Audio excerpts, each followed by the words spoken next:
My son was in agony and needed my kidney. My daughter-in-law told me, "It's your duty. You're his mother." The doctor was already getting ready to operate on me when suddenly my 9-year-old grandson came running into the room and yelled, "Grandma, I'll tell the truth about why my dad really needs your kidney." The entire medical team froze. I'm glad you're here. If you're watching this video, hit the like button, subscribe to the channel, and tell me in the comments where you're listening to my story of revenge from. I want to know how far it has traveled. I'm lying on the cold steel of the operating table. The white light of the surgical lamp is blinding my eyes. It's so bright. I want to squeeze them shut with all my might, but I can't. My whole body is stiff, and it's not from the cold.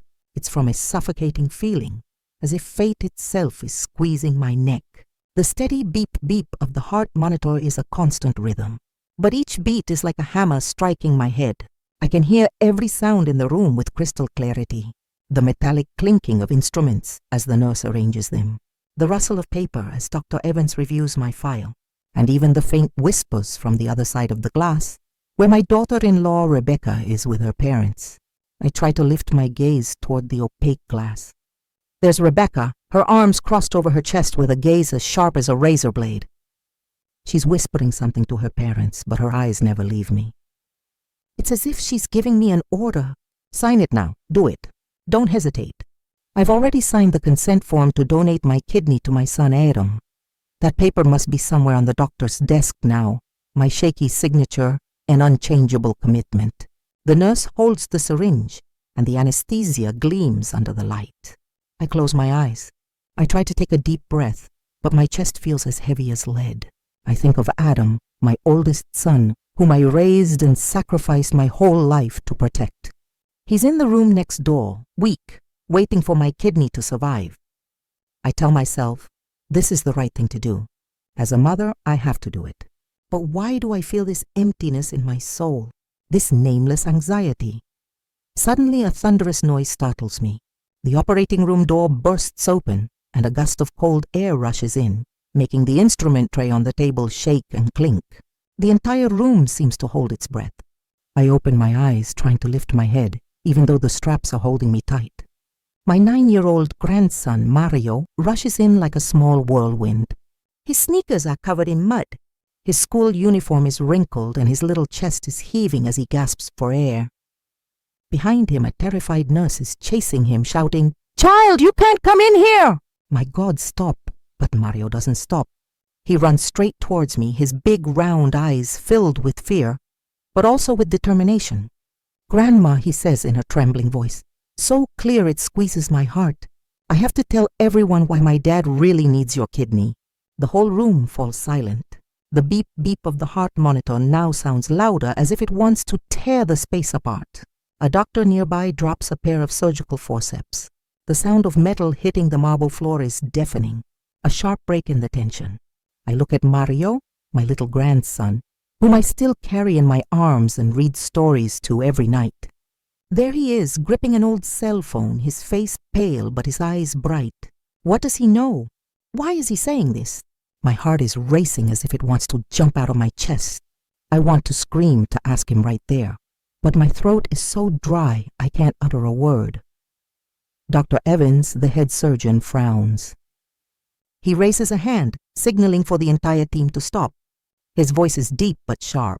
"Whatever you have to say it now." I see his gaze pass over me and land on Mario, as if he too is caught in this strange moment on the other side of the glass. Rebecca bangs on the door, making the glass shudder. "Don't listen to him," she shouts in a shrill, almost hysterical voice. "He's just a kid, you'll see." But Rebecca's look is no longer cold.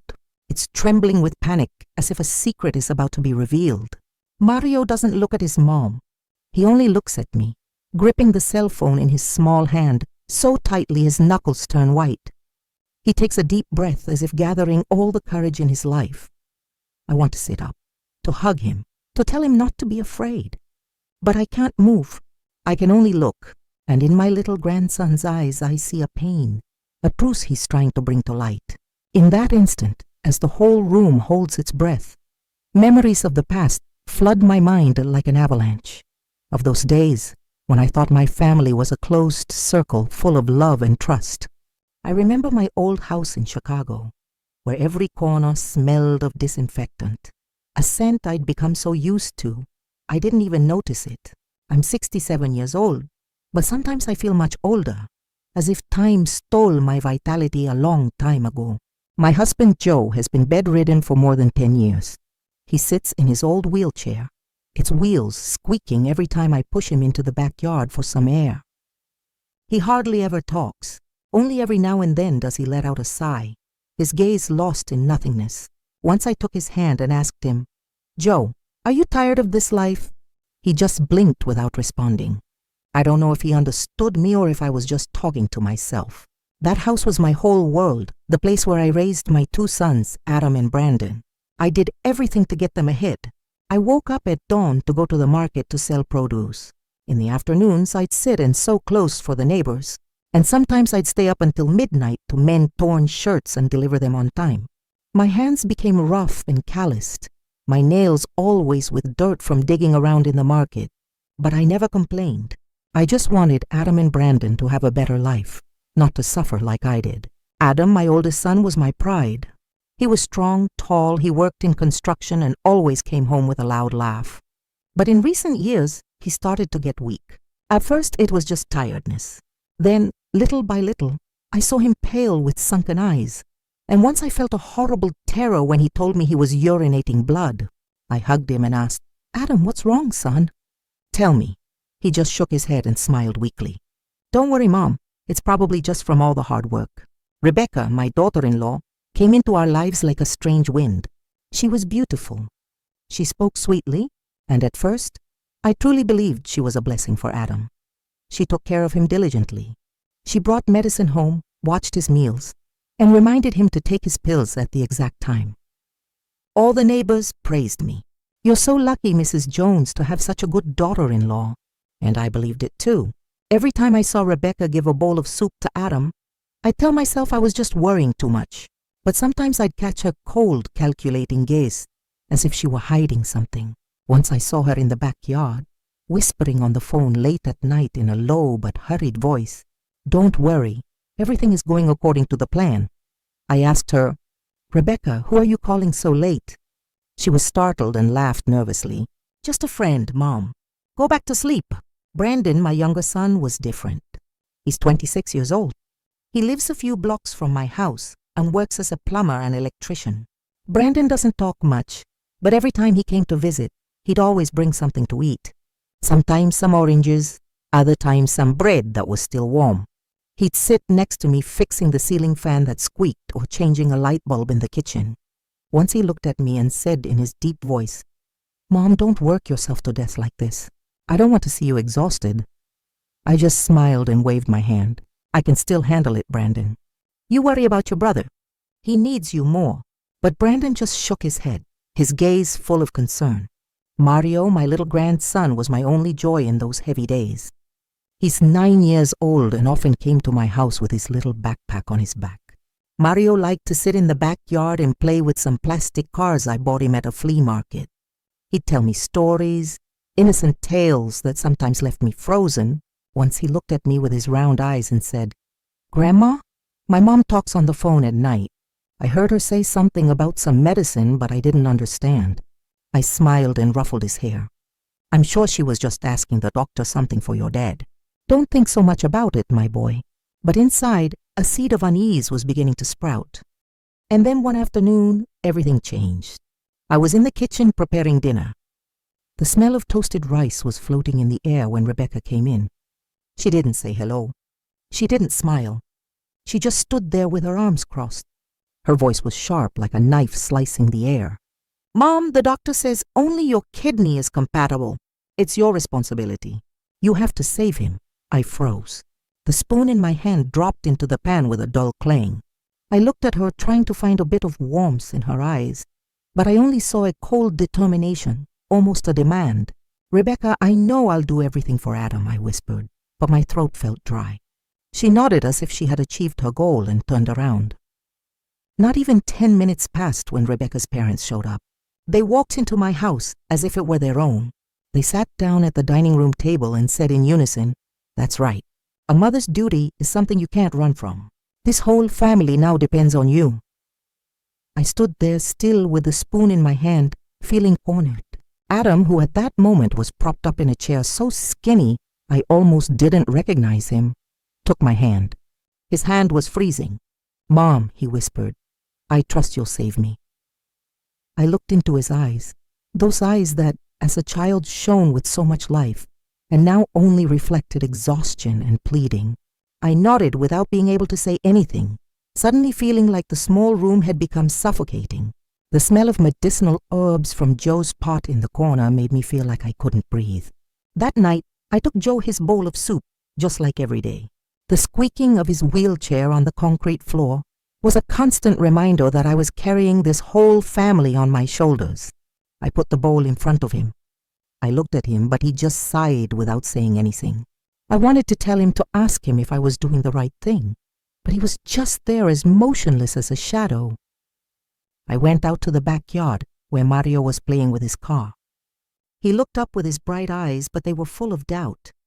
"Grandma," he said, "what if someone gets sick because another person is giving them medicine?"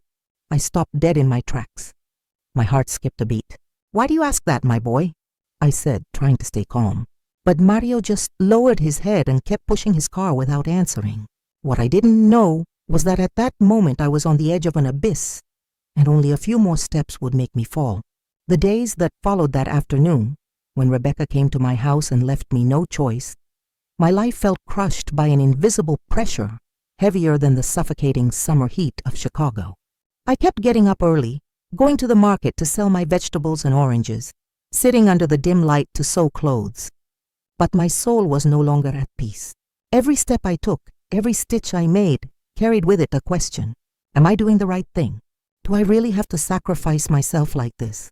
But then, Adam's pleading gaze, Rebecca's sharp words, and her parents' questioning looks clung to me without giving me a single moment to breathe. The next morning, when the sun was just peeking out, Rebecca was already at my door. I had just finished preparing tea.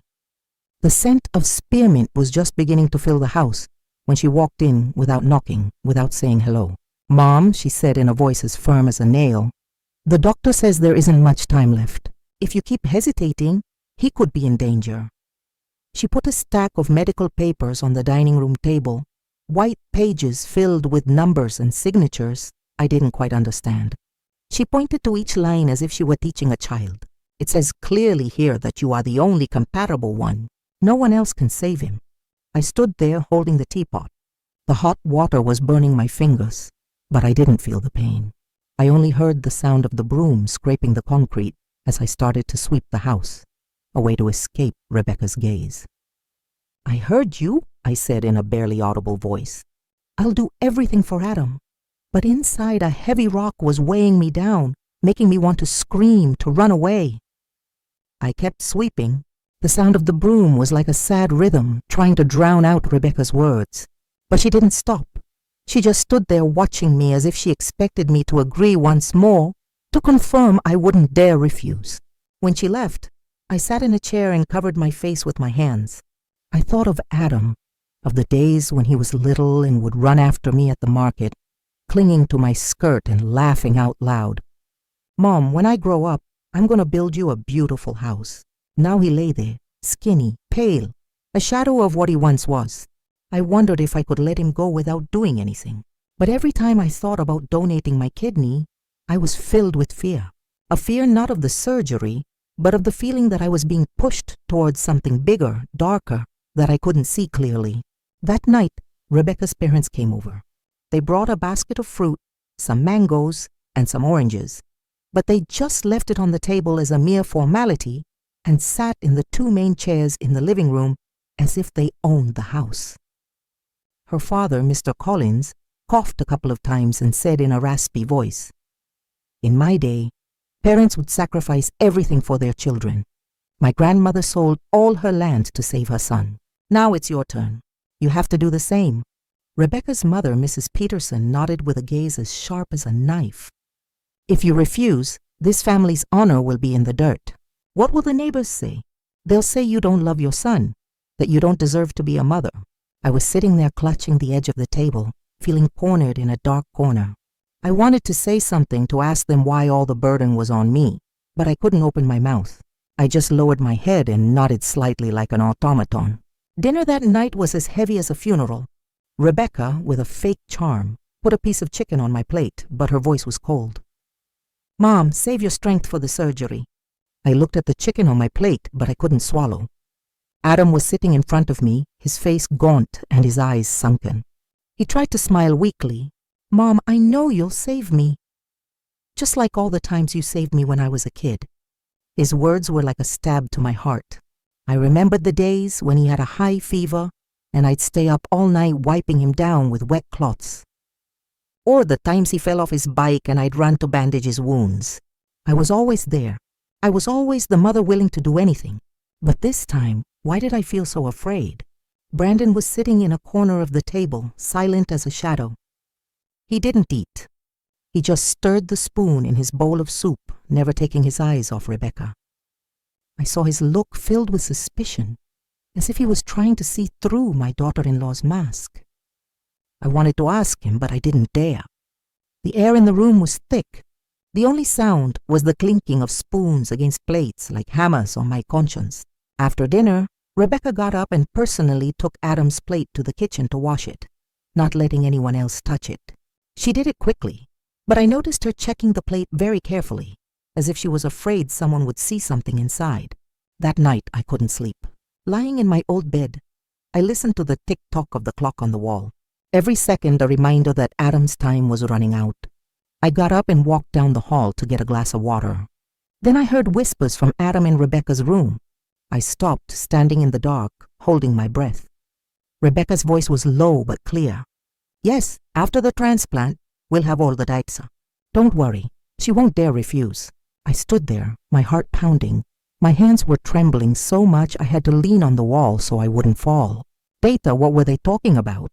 I wanted to knock on the door, confront her, but right at that moment Rebecca opened it. She was startled to see me and then smiled falsely. "Still up, Mom?" "I was just calling to ask about his medicine." I nodded and turned away. But I felt as if thorns had been plunged into my heart. Rebecca's smile, her voice, everything was false, like a mask hiding something terrible.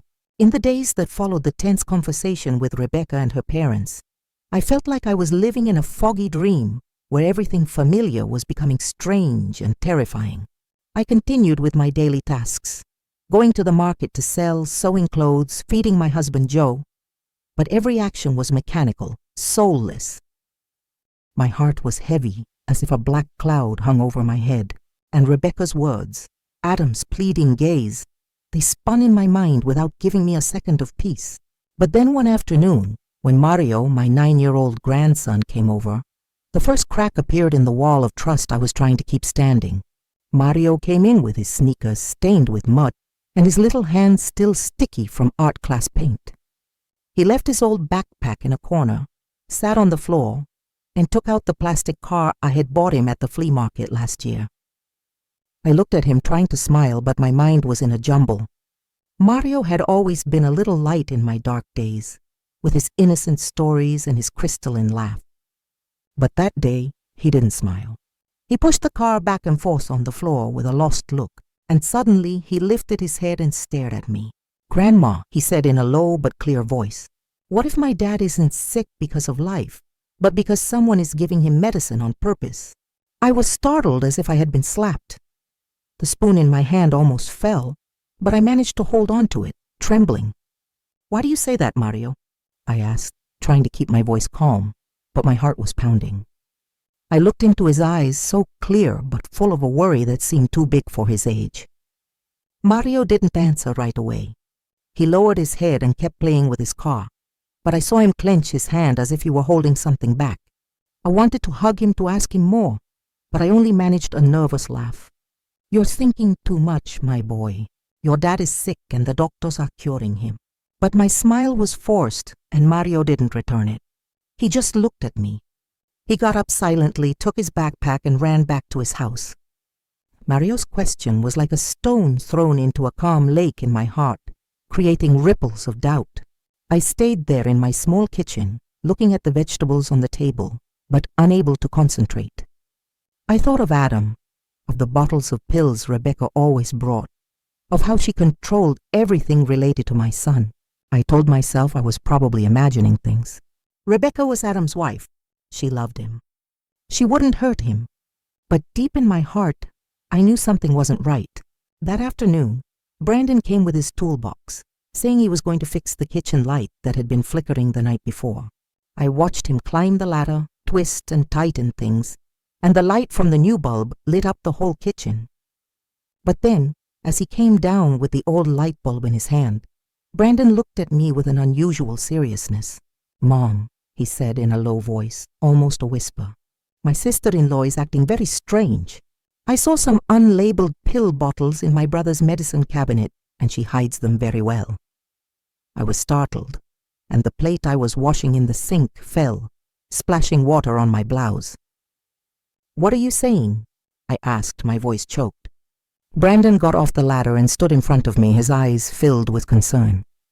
"Mom, I'm afraid what's wrong with my brother isn't a normal illness. I'm afraid someone—" He didn't finish the sentence, but his look said it all. I stood there, my hands wet, feeling as if the floor was sinking beneath my feet. I wanted to scream to tell Brandon he was overthinking things, that Rebecca couldn't do something so terrible. But I couldn't speak. I just kept looking at Brandon, and in my head, Mario's question echoed again. What if my dad is sick because someone is giving him medicine? I tried to discard that idea, but it clung to me like a shadow. I couldn't escape. The next afternoon, I took soup to Adam at the hospital. The white room and the pungent smell of disinfectant made me feel like I couldn't breathe. Adam was lying down, skinny with IVs in both arms, but he still tried to smile when he saw me. "Mom, you're here already," he said in a weak voice. I put the bowl on the nightstand, and when I was about to give him the first spoonful, I saw Rebecca next to the bed holding a glass of water. She discreetly dropped a strange colored pill into the glass, a movement so fast that if I hadn't been watching carefully, I wouldn't have noticed. When I came in, she was startled and spilled a little water on the floor. "What pill is that, Rebecca?" I asked, trying to sound calm. She smiled, but her smile was forced. "It's a supplement for his kidney. The doctor prescribed it." I nodded, but a chill ran down my spine. I couldn't stay calm. After Adam finished eating, I looked for the on-call doctor, a middle-aged man with thick glasses. "Doctor," I asked in a trembling voice, "did you prescribe any new kidney supplements for Adam?" He was surprised and checked the file. "No, we haven't prescribed anything new. The current medication is sufficient." His answer left me frozen. I stood in the hospital hallway listening to the announcements over the loudspeaker, but my mind was blank. Rebecca had lied. What was that pill? Why did she have to hide it? At sunset, Mario came to my house again. This time he didn't play with his car. He sat in a chair and took an old cell phone with a broken screen from his backpack. "Grandma," he said in a low but firm voice, "I want you to listen to this." He typed something and handed me the phone. A recording played. It was Rebecca's voice whispering but clear. "After the transplant, the test results will be perfect. Don't worry, she won't dare refuse." I dropped the phone. My hands were shaking uncontrollably. I looked at Mario, my little grandson, and saw that his eyes were red, as if he was just as scared as I was. "I found it on my mom's old phone," he said in a choked voice. "I don't know what it is, but I thought you should know." I hugged Mario, trying to hold back the tears. "You're so brave, my boy," I whispered. But inside, everything was falling apart. Test results. What was Rebecca talking about? I thought of Adam, of the unlabeled bottles, of Brandon's suspicious look, of the strange colored pill in the glass of water. They were loose pieces of a puzzle, but little by little they were fitting together, forming a picture I didn't dare look at directly. That night I didn't sleep. I sat in my silent house listening to the tick-tock of the clock. Every second, a reminder that Adam's time was running out. One morning I went to the hospital carrying an old plastic container with hot food. The smell of rice and stewed meat escaped from the edges. Adam's room was white, cold, and the smell of disinfectant was so strong I had a hard time breathing. I had gotten used to that environment, but that day I felt it pressing on my chest. Adam was lying there with sunken eyes and a pale face, but he still tried to smile when he saw me. "Mom, you're here so early," he said in a voice as weak as a sigh. I put the food on the nightstand and tried to smile, but a storm was raging inside me. The doubts of the previous days, Mario's question, Brandon's warning, all screamed in my head without giving me peace. Rebecca was already there, sitting next to Adam's bed, staring at the IV bag that dripped slowly. She didn't look at me. She didn't say hello. She just nodded silently as if my presence was a given. On the nightstand, I noticed a small pill bottle with the Kappa jar half hidden under a crumpled paper napkin. The bottle had no label. It was just a white plastic container with some strange blue pills inside. I picked it up, trying to keep my voice firm. "What medicine is this, Rebecca?" She was startled. She almost jumped and snatched the bottle from my hand so fast that it made me step back. "They're just vitamins, Mom," she said with a smile, as fake as cheap paint. "The doctor prescribed them to help his kidney." I nodded, but a chill ran down my spine. Rebecca smiled the way she snatched the bottle from me. Everything was wrong, as if she were hiding a secret I wasn't supposed to know. I sat next to Adam and started to feed him, but my mind was somewhere else. I thought about the unlabeled bottle, about what Brandon had said about the strange medicines Rebecca was hiding. I thought about Mario, about his innocent but sharp question. What if my dad is sick because someone is giving him medicine? I wanted to ask Rebecca right there. I wanted to scream and demand the truth, but I was afraid that if I opened my mouth, everything would fall apart and I'd lose Adam forever. I looked at my son as he struggled to swallow each bite and told myself, "Mary, you have to calm down. You have to find out what's going on first." At noon, Brandon came to the hospital. He walked in with his hands still stained with grease from work and his old shirt worn out at the shoulders. He didn't say anything. He just sat silently in a corner watching Rebecca, who was in the hallway talking to a nurse. When she left, Brandon came up to me and took a small plastic bag from his backpack. "Mom, I want you to see this," he whispered in a voice as tense as a guitar string. He showed me his phone.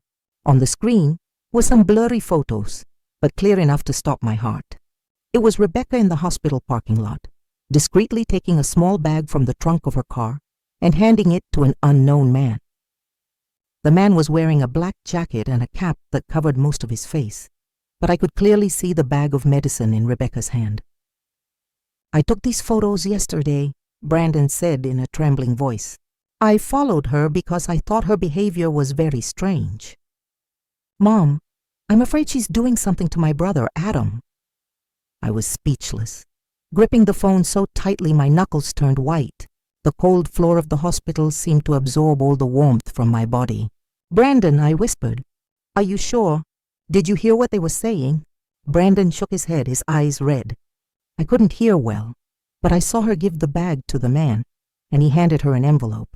"Mom, this isn't normal." I looked into Brandon's eyes. I saw the concern and the rage in them, and I knew he wasn't lying. But I still didn't want to believe it. Rebecca was Adam's wife. She had sworn to take care of him. How could she do something so terrible? That afternoon, when I returned home, Mario came again. He didn't run or play as usual. Instead, he sat silently in a chair, hugging his backpack. "Grandma," he said in a low but determined voice, "I want you to hear something." He took the old cell phone with the broken screen from his backpack and, trembling, played an audio file. Rebecca's voice echoed, whispered but clear as a knife plunging into my heart. "After the transplant, the data will be complete. Don't worry. That old woman won't dare refuse. This result is worth 100 times more." I became rigid. I dropped the phone on the table, my hands shaking uncontrollably. I looked at Mario, my little grandson, and saw his eyes were red, his lips pressed together as if he was holding back tears. "I found it on my mom's old phone," he said in a choked voice. "I don't know what it is, but I thought you should know." I hugged Mario, feeling as if the whole world was collapsing at my feet. "You're so brave, Mario," I whispered, but my voice broke and tears rolled down my cheeks. I thought of Adam, of the unlabeled bottles, of Brandon's photos, of Mario's recording. They were loose pieces, but they were fitting together, painting a dark picture I didn't dare confront. What was Rebecca doing? What data? What results? And why did she say that old woman won't dare refuse? I felt betrayed, not just by Rebecca, but by my own faith in family and love. That night I didn't sleep. I sat in my silent house, listening to the sirens of an ambulance in the street, the red and blue lights flashing through the window like cuts in my soul. I thought of Adam, of how he was getting weaker every day, of the strange medicines, of Rebecca's calculating whispers. I thought of Brandon, of the suspicion and worry in his eyes, and of Mario, the 9-year-old who had bravely brought me the truth. I held my head, feeling like my brain was going to explode. I wanted to run to the hospital, confront Rebecca, scream, and demand an explanation, but I was afraid. Afraid that the truth was even more horrible than I imagined. Afraid I wouldn't have the strength to bear it. I got up, went out to the backyard, and looked at the pale moonlight. I thought of Joe, my silent husband who could only sit and watch everything. I wanted to tell him, to ask him what I should do, but I knew he wouldn't answer me. I was alone with the pieces of a truth that were slowly revealing themselves. The next morning I woke up with the feeling that the whole world was weighing on my chest. The birds chirping in the backyard, a sound that normally brought me calm, now felt like knives stabbing my mind. I knew today was the day the hospital would make the final decision about Adam's kidney transplant. The clues Mario and Brandon had given me, the recording, the photos, the unlabeled bottle, they kept spinning in my head.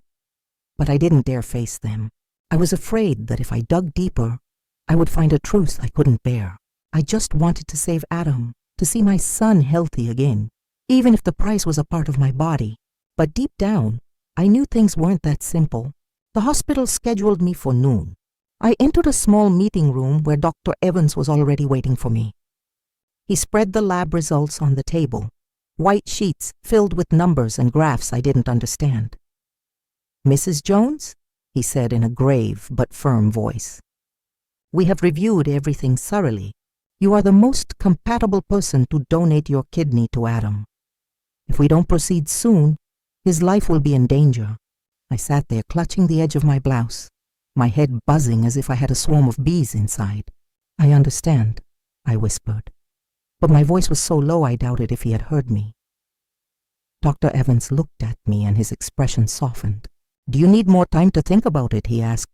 I shook my head, not because I had already decided, but because I felt I had no other way out. Rebecca, her parents, and even Adam, they were all counting on me, and I couldn't let my son die. Through the glass of the door, I saw Rebecca standing there with her arms crossed. Her gaze, as sharp as ever, gave a nod to her mother, Mrs. Peterson, as if she was sure I wouldn't dare refuse. That gesture gave me a chill, as if they were playing a game of chess, and I was just a pawn. I wanted to get up to yell that I knew about the bottle, about the recording, but I couldn't. I just sat there feeling trapped in an invisible cage with no escape. That evening, I gathered the whole family in my small house. The living room was crowded. The yellowish light of an old bulb reflected on the worn-out walls. I put a teapot on the table. The scent of spearmint couldn't disperse the heavy atmosphere. Rebecca's parents, Mr. Collins and Mrs. Peterson, sat in the center, occupying the two best chairs as if they were the owners. Rebecca sat next to them, her hands clasped, giving me a sidelong glance as if to make sure I wouldn't back out. Adam was lying on a sofa, his face pale and his breathing weak. Brandon was leaning against the wall, silent, but his eyes were red, as if he was holding back a fury about to explode. Mario was huddled in a corner, hugging his small backpack, his eyes filled with distress. I took a deep breath. My hands trembled as I set the teapot down. "I've made a decision," I said in a trembling voice, but trying to sound firm. "I'm going to donate my kidney to Adam." The room exploded like a bomb. Mrs. Peterson clapped and said in a shrill voice, "That's a real mother. I knew you wouldn't disappoint this family." Rebecca covered her face. Tears were streaming, but I saw how she clenched her fists as if she were acting in a play. "Oh, Mom," she said in a choked voice. "I knew you love him more than anyone. Thank you." Adam looked at me with eyes clouded by exhaustion, but he still managed to say, "Mom, I owe you my life." His words broke my heart like a dagger to the chest. But then Brandon jumped up and hit the table hard. The bang made the teacups vibrate. "No!" he yelled, his voice trembling with rage. "Mom, don't you see? You're sacrificing yourself for a wicked plan. She's using you, and she's using my brother Adam." The air in the room became thick. The only sound was the buzzing of a mosquito around the light bulb. Rebecca leaped to her feet and pointed at Brandon. "What are you saying? How dare you accuse me? I do everything for my husband." But Brandon didn't back down. He came closer, his gaze on fire. "Accuse you? And what about those unlabeled bottles and those midnight calls? Mom, you can't let them deceive you." I looked at Brandon, then at Rebecca, and finally at Adam. I wanted to say something to ask Brandon to calm down, but I couldn't. I just looked away, feeling as if the whole world was coming down on me. That night, I sat alone in my small room in front of the old wooden table. The oil lamp flickered. Its dim light illuminated the trembling words I was writing in my will. I wrote that the little house would go to Brandon and some of my few valuables to Mario. Every stroke was like a cut in my soul. I didn't know if I'd survive the operation, but I wanted to be prepared to leave something for those I loved. Joe was sitting motionless in his wheelchair in a corner, watching me with his lifeless eyes. I saw his hand tremble as if he wanted to say something but couldn't. I looked at him and tears rolled down my cheeks. "Joe, I have to do it right. I have to save Adam." He didn't answer. He just blinked and 2 tears fell down his gaunt cheeks. I folded the will and put it at the bottom of an old wooden box, where I kept memories of my wedding. Outside, the rain poured, mixing with the sound of my own sobs.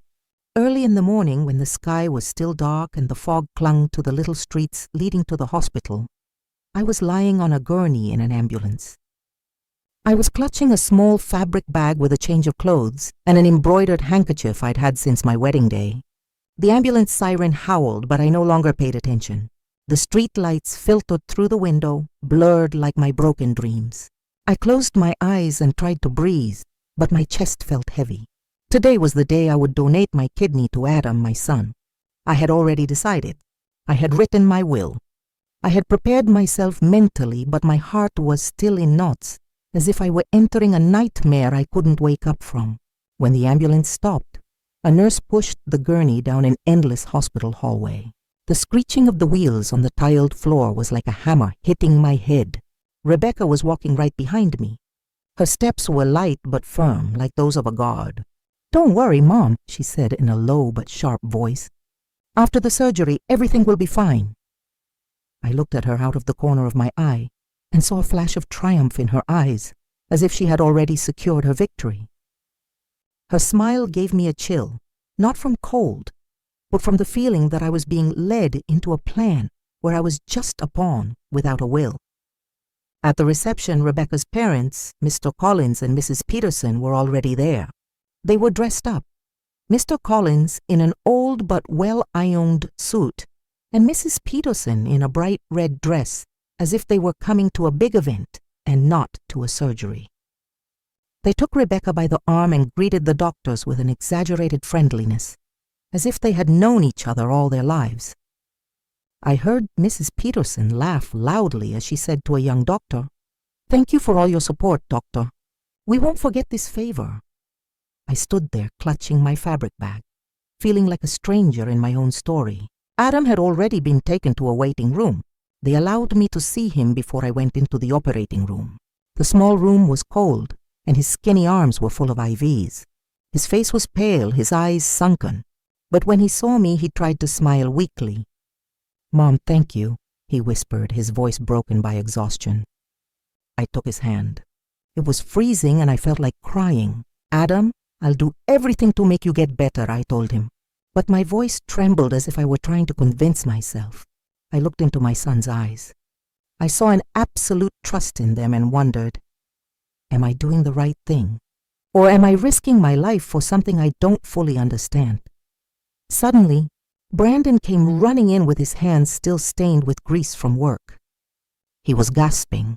His shirt was soaked with sweat, as if he had run a long distance. "Mom, don't do it," he said, almost pleading as he grabbed me by the shoulders. "I beg you, don't donate the kidney. Something isn't right. I looked at Brandon. I saw his red eyes filled with rage and concern. I wanted to tell him that I had already decided that I couldn't let Adam die. But the words wouldn't come out. I just put my hand on his, squeezed it gently, and let the nurse take me away. Brandon was left there powerless, shouting behind me, "Mom, listen to me!" But I didn't turn around. I didn't dare turn around because I was afraid that if I looked into Brandon's eyes, I would fall apart. The hospital hallway was long and cold. The smell of disinfectant was so strong it made me nauseous. An impersonal voice sounded over the loudspeakers.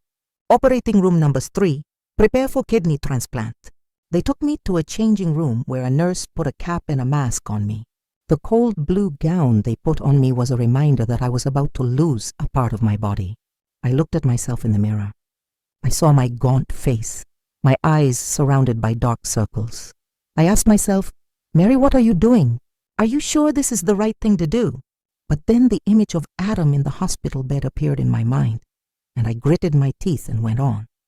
As I walked down the hallway, I saw Rebecca and Mrs. Peterson standing by a glass window talking to an unknown man. He was wearing a black jacket and a cap that covered his face, identical to the man in the photo Brandon had shown me. I saw Rebecca hand him an envelope, and he quickly put it in his jacket pocket. My heart started to beat hard. A cold sweat ran down the back of my neck. What were they doing? What was in that envelope? I wanted to stop, to scream and demand an answer. But the nurse took my arm and led me into the operating room. Inside the operating room, the white light shone directly into my eyes, so bright I had to squint. Dr. Evans was there, his face serious but calm. "Everything is ready, Mrs. Jones," he said in a grave voice. "Just relax." I nodded, but my body was stiff. The nurse placed electrodes on my chest, and the heart monitor's beep-beep was constant, but each beat was like a warning. Rebecca appeared on the other side of the glass. She pressed her face against the window and made a sign to sign quickly toward the papers another nurse was holding. I took the pen, trembling. The ink ran on the paper. When I signed, I felt as if I were signing my own death sentence. I looked at my blurred signature. I thought of the will I had written the night before of Brandon, of Mario, and I wondered, will this be the last time I'm conscious? Just as the doctor was getting ready to inject the anesthesia, my heart was beating furiously. A cold sweat was soaking my back. I closed my eyes. I tried to breathe, but images of Adam, Brandon, Mario, and Rebecca were spinning in my head. I thought of Mario's recording of the unlabeled bottle of Brandon's photo. I wanted to stop it all, but I couldn't. I had come too far. I had signed. I had entered this room. I could only lie there, waiting with a fear that was drowning my heart. But then, just as the nurse was about to inject the anesthesia, a crash made the whole room tremble. The door burst open. The screech of the hinges ripped the air.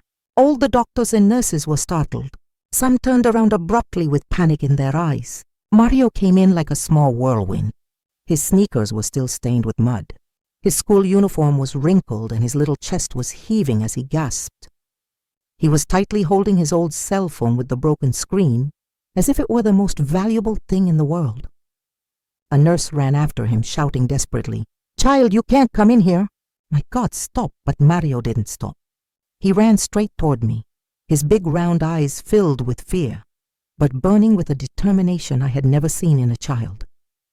"Grandma," he said in a trembling voice, but so clear it froze everyone in the room. "I have to tell everyone why my dad really needs your kidney." His words were like a bomb that exploded in my head. I held my breath.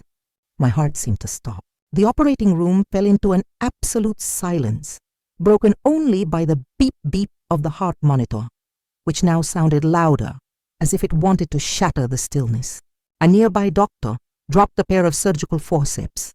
The metallic sound against the marble floor was deafening, a sharp cut in the tense air. Dr. Evans, the head surgeon, raised a hand, signaling for the entire team to stop. He frowned, but his voice was calm and firm. "Let the boy speak. Whatever you have to say it now." I looked at Mario. I saw his little hand gripping the cell phone, his face pale, but his eyes bright as if he were carrying the weight of the world on his shoulders. "Get out!" Through the glass, Rebecca banged on the door furiously, making the glass resound.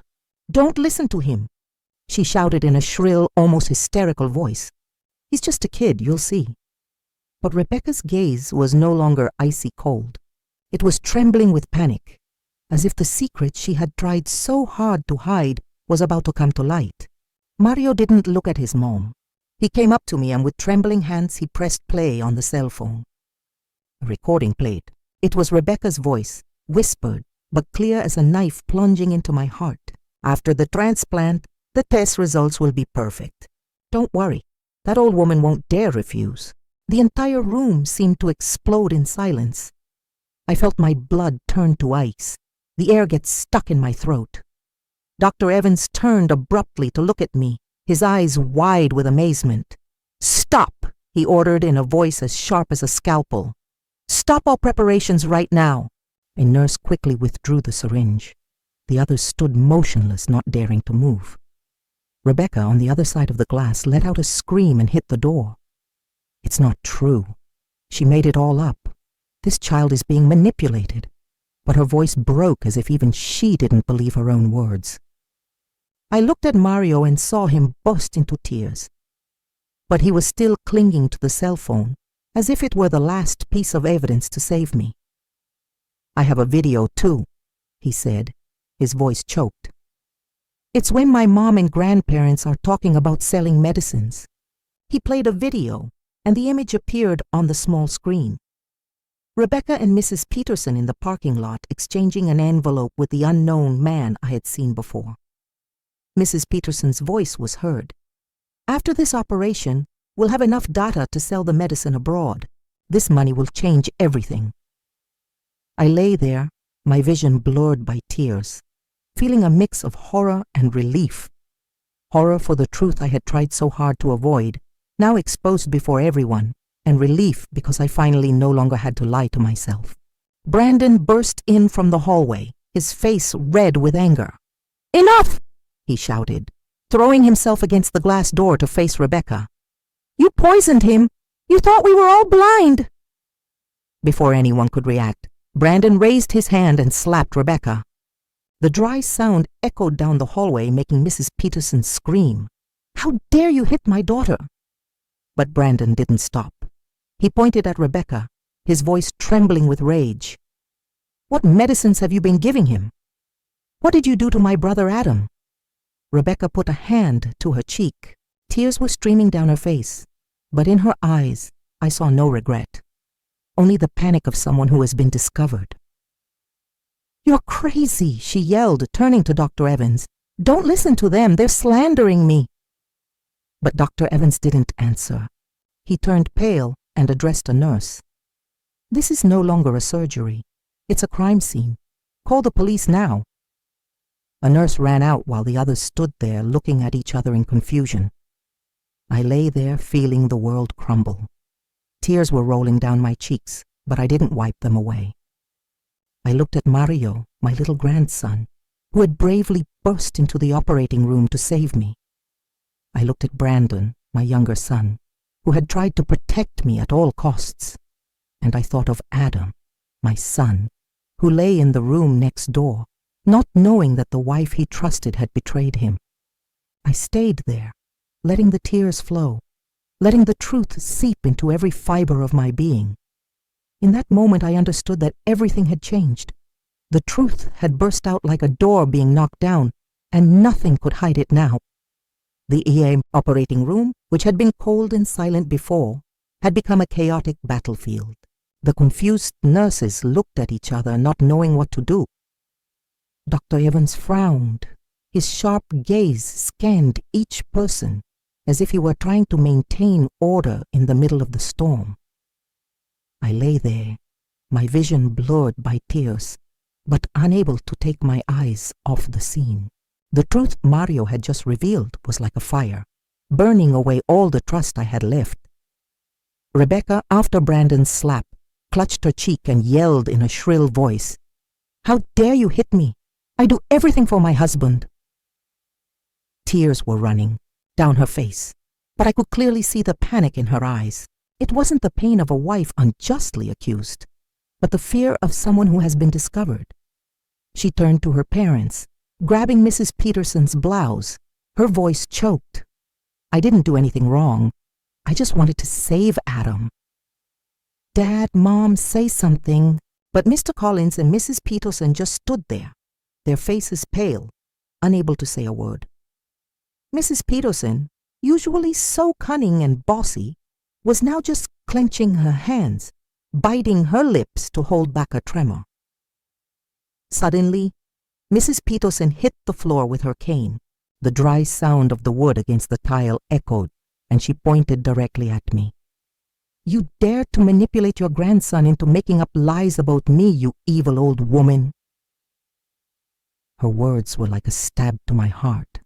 I wanted to scream to tell her that I hadn't manipulated anyone, that it was her daughter who had betrayed my family, but I had a lump in my throat and couldn't speak. I just stood there looking at her, feeling cornered in a dark place where all my years of sacrifice were being trampled. Mr. Collins, Rebecca's father, whispered discreetly to a doctor he knew, who was nearby in a low but hurried voice. Please continue with the surgery. We'll take care of everything. We just need this to be over. He slipped an envelope into the doctor's hand, but Dr. Evans came over immediately with a voice as cold as ice. The law decides here, not money. He snatched the envelope, threw it on the floor, and ordered a nurse. Close the doors. No one leaves. I'm going to inform the hospital management right now. The sound of his footsteps was firm, like a declaration that everything had gotten out of control. Brandon from the hallway burst into the operating room, ignoring a nurse's attempts to stop him. He grabbed me by the shoulders, his eyes red, and shouted, Mom, don't donate the kidney. It's all their plan. She poisoned my brother. Don't you see, Adam? Brandon's voice trembled, full of rage and pain. I looked into his eyes and saw the desperation of a son trying to protect his mother. I wanted to say something, to comfort him, but I couldn't. I just stood there, feeling the world crumble beneath my feet. From the preparation room next door, Adam's weak and confused voice was heard. What's going on? Why are they arguing? He tried to sit up, breathing with difficulty. The IVs in his arm trembled with the movement. I heard my son's voice, and my heart broke into 1,000 pieces. Adam knew nothing. He didn't know that the wife he loved, the one he trusted, had dragged the whole family into a dark conspiracy. I wanted to run to him, hug him, and tell him everything would be all right, but I couldn't move. I only lay there with tears streaming, feeling torn between my love for Adam and the horrible truth that had just come to light.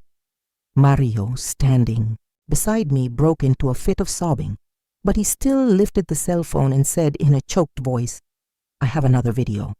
This is when my mom gives the medicines to my grandparents. He played the video, and the image appeared on the small screen. Rebecca and Mrs. Peterson in the parking lot, making the exchange with the unknown man. Mrs. Peterson's voice was heard clear and cold. If the transplant is a success, we can sell the medicine abroad. With that money, we can launder all the dirty profits. The entire room fell silent. A nurse covered her mouth, her eyes wide with horror. Dr. Evans was frozen, gripping the file as if to contain his rage. Rebecca, in a panic, lunged to snatch the cell phone from Mario, trying to throw it to the floor. No, that's fake, she yelled, her voice broken. But Brandon was faster. He grabbed the phone from her and pushed Rebecca, who fell to the floor. One of her high heels flew off, bouncing on the floor with a dry sound, like the final period on the farce she had orchestrated. Shut your mouth, Brandon yelled, his face red with fury. You think you can fool everyone? What did you do to my brother Adam? Rebecca was sitting on the floor, her hair a mess, but her gaze still had a flash of stubbornness. I didn't do anything. You're slandering me. Hospital security appeared. 2 men in uniform entered with serious expressions. They approached Rebecca, Mr. Collins, and Mrs. Peterson, not giving them time to react. Mrs. Peterson was still cursing with the cane trembling in her hand. Traitor, you destroyed this family. She pointed at me, but her voice broke as if even she knew everything was over. Rebecca was held firmly. She writhed. Let me go. I didn't do anything wrong, but her gaze now only reflected the desperation of someone cornered. I lay there motionless, my body cold, but my eyes wide open, watching the truth. Nobody understands me, but no one answered her. Mr. Collins and Mrs. Peterson, who once sat with such arrogance in my living room, now walked with their heads bowed, escorted in silence. I lay on the operating table, still trembling, but it was no longer from fear. A strange feeling of relief flooded me, as if I had been freed from a cage I didn't know I was in. Dr. Evans came over. His face was serious, but his gaze had softened. "Mrs. Jones," he said in a grave voice, "we have cannot the surgery. We will transfer Adam to an alternative treatment. Dialysis combined with new medications. You risked your health preparing for this, but you have saved his life and your dignity." I looked at him. Tears were rolling down my cheeks, but I didn't wipe them away. "Thank you, doctor," I whispered in a weak but sincere voice. I didn't know if I had really saved my dignity, but I knew that for the first time in months, I felt like I was breathing, truly breathing. Brandon ran to me and helped me sit up. He took my hand tightly. His gaze was firm but full of pain. "You still have me, Mom," he said in a choked voice. "I'm going to protect you from now on. I promise." I squeezed his hand, feeling the warmth of his rough, grease-stained skin. I looked into Brandon's eyes and saw the strength of a son willing to carry the whole world to protect his mother. "You're my pride, son," I whispered, and the tears fell again. Brandon didn't say anything. He just hugged me tightly, and in that hug, I found some comfort in the middle of the ruins of my family. Adam was transferred to a recovery room. When I entered, he was lying down, his face pale and the IVs still in his arms. He looked at me with red eyes and asked in a weak voice, "Mom, is it true that everything my wife did was to harm me?" His question was like a stab to my heart. I went over, sat on the bed beside him and hugged him. My tears fell, wetting his hospital gown. "Oh, Adam, my son," I said in a choked voice. "I don't know where all this started, but I promise I won't let anyone hurt you anymore." Adam lowered his head. Tears rolled down his skinny cheeks. "Mom, I was wrong," he whispered. "I didn't protect you, and I let you suffer too much." I hugged him tighter, feeling that in the world, it was just the two of us clinging to each other in the middle of the storm that had just passed. In the following days, the newspapers started covering the news. "Drug trafficking ring busted at local hospital." The headlines screamed. They wrote about a group of doctors and pharmacists involved in which Rebecca, Mr. Collins, and Mrs. Peterson were key players. They had been testing illegal drugs on patients like Adam, using the kidney transplant as a smoke OKC screen to collect data for an international organization. Reading those words filled me with horror and pain. I thought of Rebecca, of the times she served me food, of her sweet words that I now knew were false. I thought of Adam, of the months he suffered without knowing that his own wife was putting him in danger. Adam began his dialysis and medication treatment. His health improved slowly but steadily. One afternoon, he took my hand, lowered his head, and said in a choked voice, "Mom, I was blind. I trusted Rebecca and almost let you lose everything." I stroked his head like I used to when he was a child and told him, "Son, what's important is that you're still here. That's all I need." But in my heart, a scar had formed, not just from Rebecca's betrayal, but because I had let myself be led to the brink between life and death without asking questions. I went back to my little house where Joe was still motionless in his wheelchair. I sat beside him and told him everything from Mario's recording to the scene of Rebecca being handcuffed. I don't know if he understood everything, but when I finished talking, I saw him blink and 2 tears rolled down his gaunt cheeks. I took his hand, squeezed it, and for the first time in years, I felt a small response from him, a weak squeeze, as if he were trying to tell me he understood. I burst into tears, not from pain, but because I knew that despite everything, I still had him. I still had my family. Mario became the little hero of the neighborhood. The day he came home, he ran to me, hugged me around the neck, and whispered, "Grandma, I'm sorry I took so long to speak up, but at least I got there in time to save you. I laughed through my tears, hugging the boy, feeling the warmth of his small body. You're the bravest person I know, I said, ruffling his hair. Mario smiled, the first smile I had seen from him in days. I looked into his eyes and saw that his innocence was still there, although it was stained by what he had had to witness. I promised myself I would protect Mario, give him a childhood that no one could steal from him.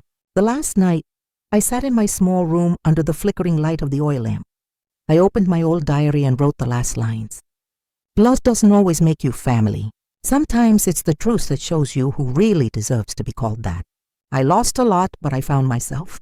I closed the diary, put down the pen, and listened to the rain hitting the backyard roof. I felt a strange calm, as if the storm had passed, leaving a clear sky. I looked out the window. I saw the pale moonlight illuminating the backyard, and I knew that even if the road ahead was long, I would never again let myself be blinded. I had regained my own strength, and that was the most valuable thing no one could take from me. The story you've just heard has been changed in names and places to protect the identity of the people involved. We are not telling this to judge, but with the hope that someone listens and stops to reflect. How many mothers are suffering in silence inside their own homes? I truly wonder, if you were in my place, what would you do? Would you choose to be silent to keep the peace, or would you dare to face everything to reclaim your voice? I want to know your opinion, because every story is like a candle that can light the way for someone else. God always blesses, and I am convinced that courage leads us to better days. Meanwhile, on the final screen, I leave you with two of the channel's most beloved stories. I'm sure they will surprise you.